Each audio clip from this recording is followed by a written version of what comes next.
I make these beautiful cookies every Christmas. They have a lot of different names, pecan balls, snowballs, Mexican wedding cookies.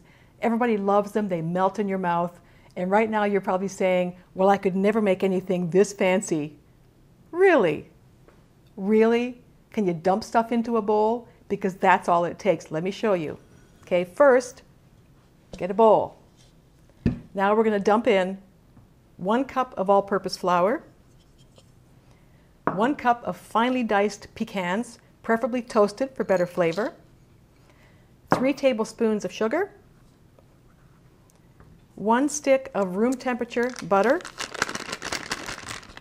dump it in, and 1 teaspoon of vanilla. That's it. That's everything that goes into the recipe. Now we're going to mix it up by hand. And you know, when there's a messy job, I like to use my latex glove. So you just mix it up by hand. It is messy, and it doesn't take too long. You just kind of smush it and smush it. And after a very short time, it starts to kind of hold together. And really, I said about toasting the pecans, it's really easy to do it. You can toast them days, weeks ahead and just keep them in the fridge. 350 oven, ungreased baking sheet for 8 to 10 minutes. And it makes a world of difference with how these taste, because that's where the flavor all comes from. And they just have this great fragrant smell. So you just keep turning and turning. You can see it's starting to form into a dough. Almost there. Okay. And we're going to refrigerate this for 30 minutes because it's much easier to roll after it's been in the fridge. So that's it right there. That's how long it takes. And you can see it's kind of one big mass right now. And you wrap it up in plastic. And I do it this way. I just take the sheet of plastic and I kind of put it on top of the dough and sort of pick it up like that. Okay, you just pick it up like that. Wrap it all up in the plastic. You refrigerate this for 30 minutes, and I'll see you in 30 minutes. Okay, while the dough is chilling in the fridge, you preheat your oven to 350, which I've done. It's been 30 minutes. Now you open up the dough, and you shape it into the cookies. And again, it's a little bit messy, so I like to use my gloves, but and I have a baking sheet right here, as you can see. Now you can put this on either an ungreased baking sheet or a parchment paper lined sheet. The parchment paper really makes them come off the sheet a lot easier, and there's less cleanup, so that's the way I make them. So you basically just break off small amounts like this and you roll them, it's very simple, look at this, into little 1-inch balls like that and put them on the sheet. I mean, when I said this was easy, I wasn't kidding. Look at this. Just about 1 inch. You can use a ruler if you want. And you just put them 1 inch or so apart. They're not going to spread. It's not like chocolate chip cookies that spread. So you can put them fairly close together. And this will make about 2 dozen. So I'll just keep going. And I'll see you when I've rolled up the last one. And it'll be ready to go in the oven. Okay, here's the last one. And it usually makes 2 dozen. This time I'm making, I think, 23. But anyway, they're all set to go. And now they go into your preheated oven at 350 for 15 minutes. And then we put on the powdered sugar. So in they go. And I'll be back in 15.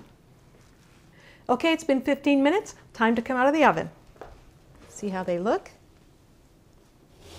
Oh, perfect. Perfect. Okay, see this? This is how they should look, set but not browned. And you let them sit on the sheet for about a minute or so. I think they're still cooking. Can you hear? They're still kind of sizzling. So at this point, they're pretty fragile. So let them cool for a minute or two. Then we're going to start to roll them in powdered sugar. And you just take any kind of a bowl. I have about a cup or so of powdered sugar in here. And it's kind of a messy job, so I do like to use my gloves. And they're not going to take as much sugar on the first time. We're going to do this twice. So you roll them once while they're warm and a second time after they've cooled, and they'll take a nice second coating of powdered sugar, and then they'll be all done.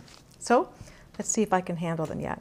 And the thing about parchment paper is that they just slide right off, and there's less chance that you'll break them because they're fragile, as I said. So you just take one at a time, and you just roll it around in the sugar, and it'll be just about like that. It's not a bad coating there. See, I don't even need my lifter. I can just pull them right off the parchment. But if you don't have parchment paper, use an ungreased baking sheet. You roll it around in the sugar, and that's it. Okay, I'm down to the last two, and I wish you could smell. They smell really, really good. Okay, here's the last one right here. You can see there's still lots of powdered sugar left, but we're going to be using it. So that's it. Now at this point, you let them cool completely, which takes maybe 20 to 25 minutes. And once they're cool, we're going to roll them again, and they'll be all done. All right, I let them cool down completely, and I'm just finishing up the second rolling in the powdered sugar. And you can see that they're holding a lot more sugar this time. They get kind of sticky, and somehow they hold a lot more sugar. So anyway, that's it. They're all done, and look at that. They're beautiful and easy. Nobody has to know how easy these are to make. Nobody has to know how many you made either. Oh, you want another cookie? Oh, I'm so sorry. They're all gone. There's no more cookies. I'm sorry. I don't know. I don't have any more. They're gone. Merry Christmas. Happy holidays.